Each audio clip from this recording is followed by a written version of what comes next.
on to our uh, next speaker, Ms. Chiranjang Thapa.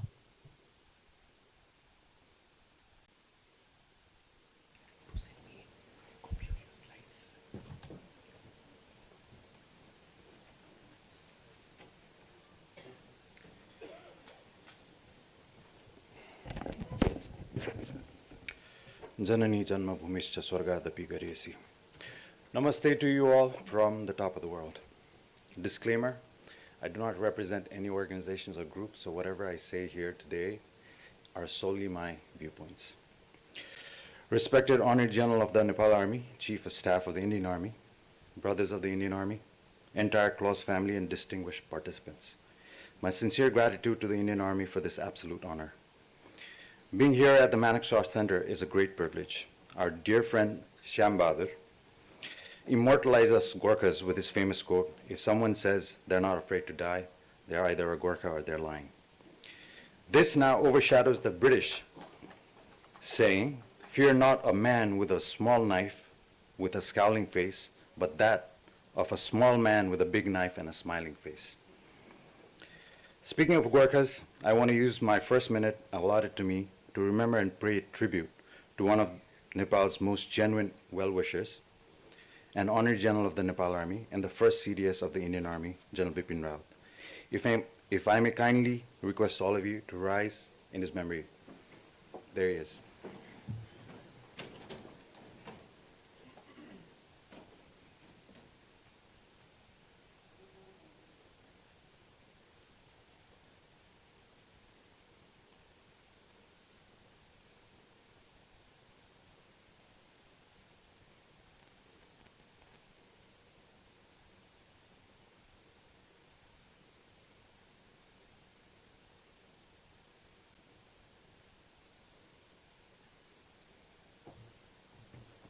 Thank you, everyone.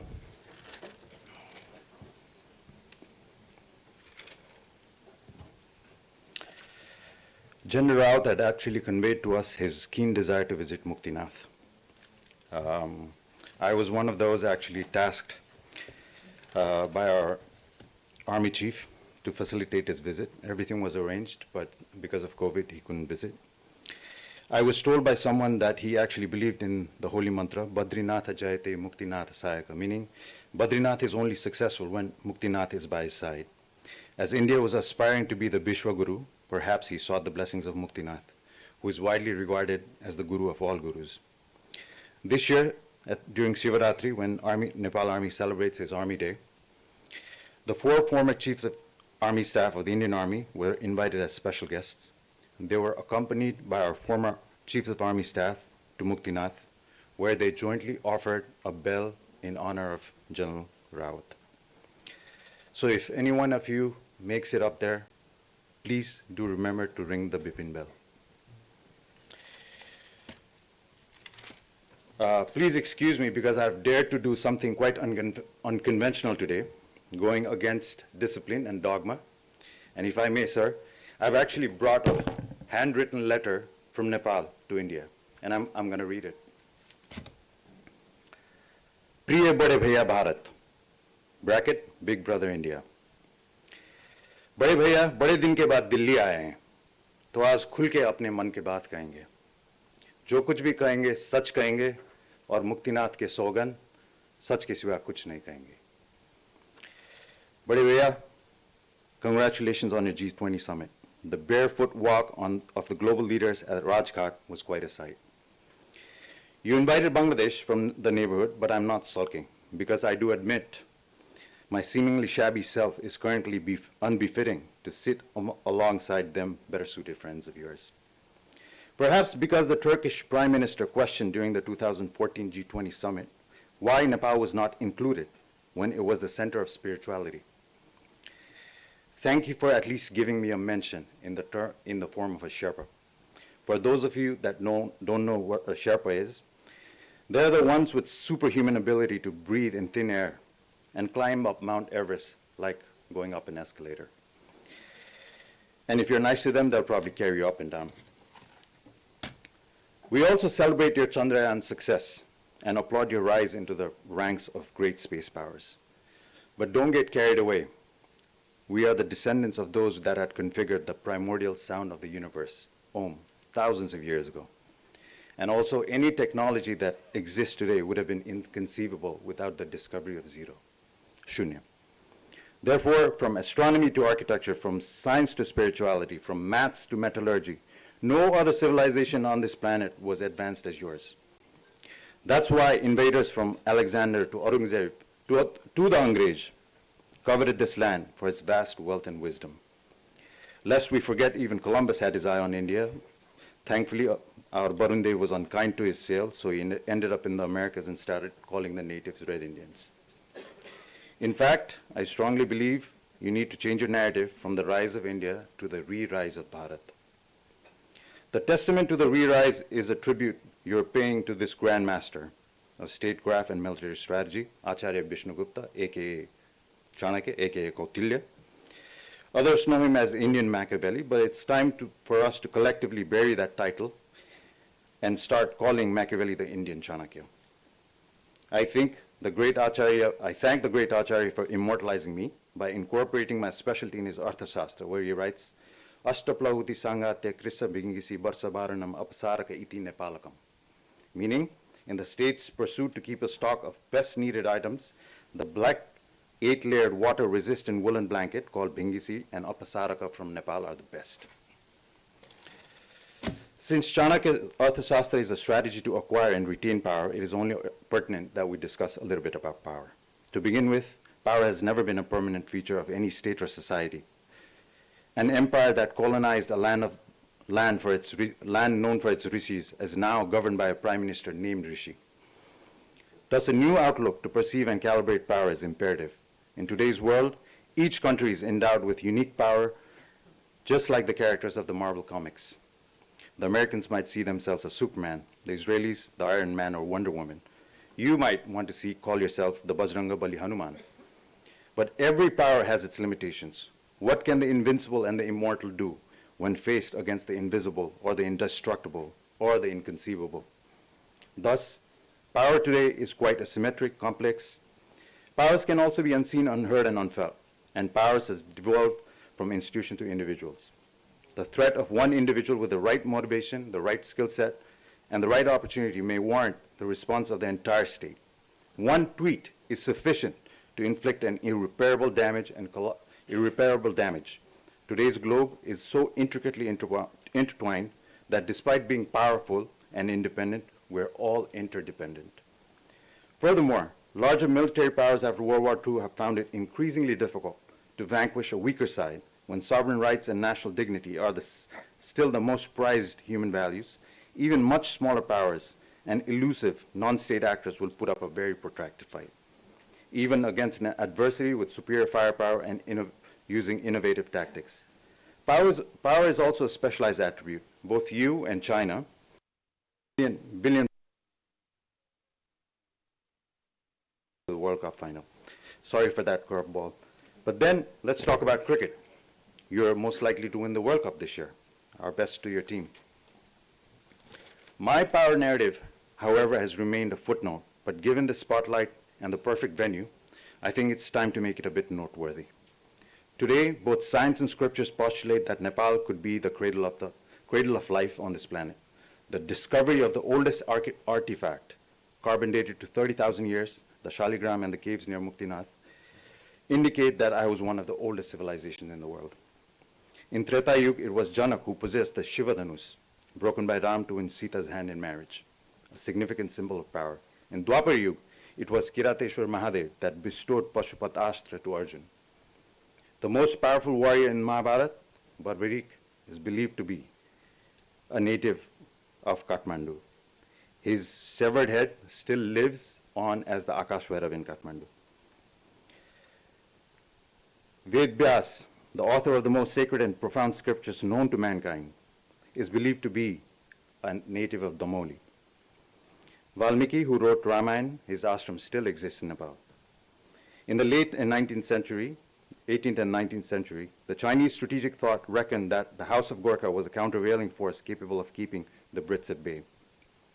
My hydropower potential makes me a giant of renewable clean energy. By population ratio, I'm sending more students than anybody else to Australian and Western universities. And yes, my people drive the most expensive cars.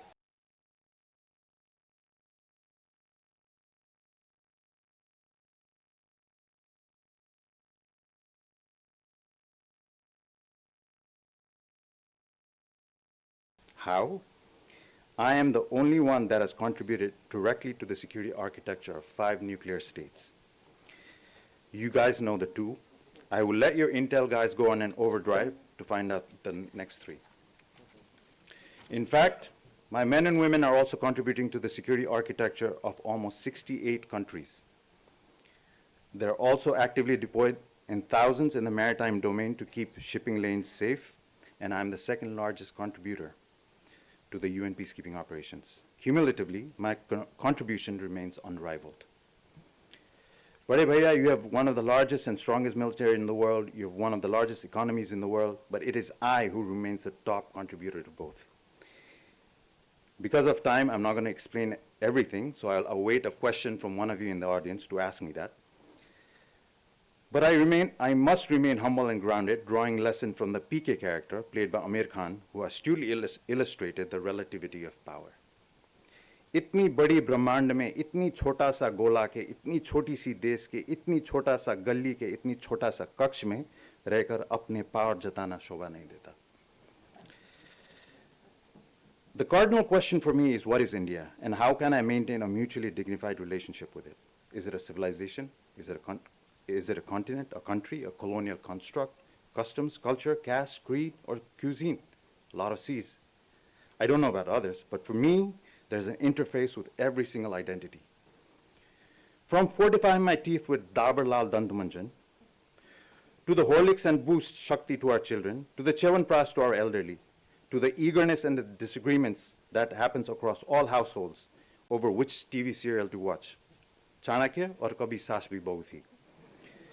India is interwoven into our daily lives, whether it be draping in Banarasi saris or savoring the Bengali sweets, lining up for Bollywood movies or lining up for Bangalore tech centers. We are innately interlinked. When it rains on me, you get flooded. When you have drought, I starve. When someone ridicules your faith, it infuriates me. And when you go to war, I bleed profusely. We have a bread, bride, boots, and blood relationship, which we both pronounce as being high, wide, and deep. We also label it as unique, unparalleled, and umbilical. But despite such supreme affinities, there are also very deep-seated resentments on both sides. I remain deeply scarred, mainly because of the 4 blockades, totaling 36 months in the last 75 years. The last one was in 2015, when I was at my weakest, after being shaken by a disastrous earthquake. Ironically, it was the brothers from the Indian Army that were the first to arrive and the last to leave, and rendered a massive assistance to us during that dire moment. We owe great debt to the Army chiefs, General Dalbir Singh and General Rajendra Chetri, for rescuing our intimate bond from fracturing. I think they both deserve a Nobel Peace Prize for their towering contributions in harmonizing our relationship. One of the many thorny issues that has pricked us both, that has inhibited us from having a warm relationship, stems mainly from the perception harbored by some of your MEA policy pundits. They essentially view me as being complicit for having abetted the Angrez in suppressing the Sepoy Mutiny of 1857, that they believe pushed your liberation back by another 100 years. One foreign secretary even exhorted your government for punishment for this historical complicity. But the sense of historical victimhood is equal on my side, if not more, because the prologue and epilogue are conveniently omitted. When the threat of the Angrez began to bedevil this subcontinent, Nepal had sent out missives to the Raja Ranjit Singh, Marathas of Gwalior, seeking a tripartite alliance between the Gorkhas, Sikhs, and the Marathas to ward off the Angrez.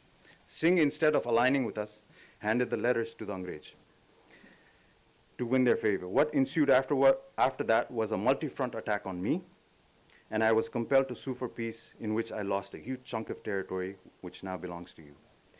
After your liberation, there was a massive bloodletting and turmoil during the partition. Many of your princely states were not willing to accede to the new India. In such uncertain and volatile context, Pandit Nehru implored the Nepali army for military assistance. We dispatched thousands of Nepali army troops who remained in India for almost a year and played a pivotal role to consolidate your control, thereby stabilizing your nation. Now on to your favorite topic, TikTok. Sorry, I meant the country where the app originated, China. China, for me, is a reality. No one can ignore it. It's a military, economic, and technological manufacturing power. It remains our northern neighbor, and it is absolutely necessary for us to maintain a cordial relationship with her and to attempt to be a net gainer from that relationship. But here I must dispel a very false, age-long narrative that accuses me of playing the China card against you. Honestly, do you actually think I have that impressive ability to make the Chinese dragon do bhangra to the Nepali tunes, that too against an Airavate India? This is either an epitome of ignorance or an ominous level of spite. Either way, to portray me as possessing that level of dexterity is a gross overestimation of my capability. Ambassador Gokhale here, the preeminent scholar on China, can explain how cryptic and cumbersome it is to comprehend or connect to the Chinese system, characters, and the thought process. Even the most endowed states like itself are struggling to decipher and navigate these complexities. So therefore, whipping up salacious stories about Nepal's prime minister being honey-trapped by the Chinese envoy, or being rattled up when the Nepali army purchases several APCs, is hurtful. Also, the halo of those that warn us and admonish us about the Chinese debt trap runs hollow, because they themselves are not just salivating for the Chinese capital, but are in fact borrowing heavily from them. Of course, no country in the world wants to be burdened with debt. But if you don't, or can't, and if the West doesn't and can't, it becomes our compulsion. Certainly, I too know how cunning and crafty the Chinese are. But if you're genuinely concerned about me and don't want me to be ensnared in the Chinese debt trap, please help me out. Give me bigger loans with better payback conditions. If not, then at least give me that flight route access to operate my debt-laden airports so that I can earn, pay them off, and avoid that entrapment. A day after your worst border clash, your papers reported that you had borrowed $750 million from the China-backed Asia Infrastructure Bank. China is your second largest trading partner. You both are part of exclusive groups, BRICS and SCO. Then you're also part of Quad. You're slowly becoming a riddle wrapped in an enigma and drenched in complexity. Because the strategic ambiguity you're propagating, you place the Akhanda Bharat map in your parliament, and then you welcome the G20 members saying Vasudhaiva Kutumbam. You present yourself in the new Bharat avatar, but then you're still saying I'm the incredible India. I'm pretty perplexed. Irrespective, however, I do believe this will inevitably be an Indian century, not in cricket terms. I want to take the full advantage of that and propel myself towards stability and prosperity too. But for that, a strong, stable, and secure Nepal is imperative. For you, you also have clear choices to make between being a revered power or a reviled one, between living in an affluent neighborhood without fences or an afflicted one with barbed wire fences, between having to worry about the strings of pearls strangling you or building an impregnable chain of diamonds as your line of defense. The same chain of diamonds which you will flaunt when you sit at your high tables and hopefully as a P6 in the UN Security Council. Of course, I would be the Kohinoor in your chain. If you ask me what is the primary strategic challenge to peace and security in our region, it is deep distrust. Our regional congregation, SARC, is like a shark on the shores, dead, almost dead, and going nowhere. Your neighborhood policy, I'm not going to comment on that. I will not reiterate what the others have said.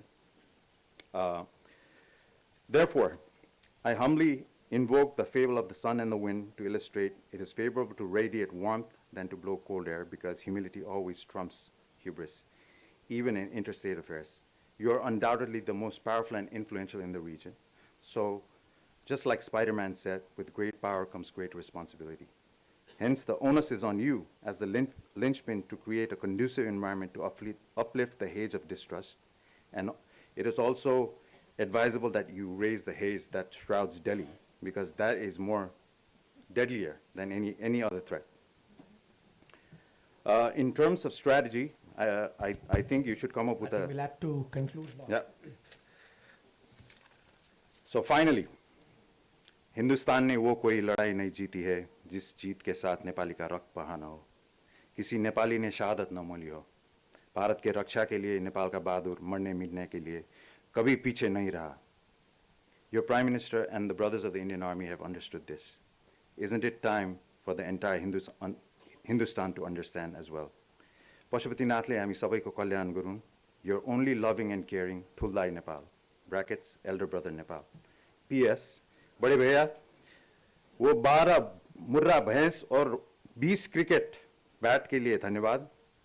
हम उसी भैंस के दूध पिला पिला के अपने cricket team को वही बैट से छक्के मार मार के वर्ल्ड कप जीतेंगे।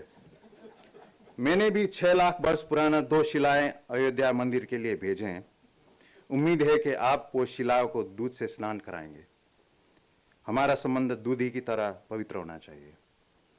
कुछ बातें कड़वी लगी तो बुरा मत मानना यार, आखिर भाई हूं तुम्हारा। Thank you.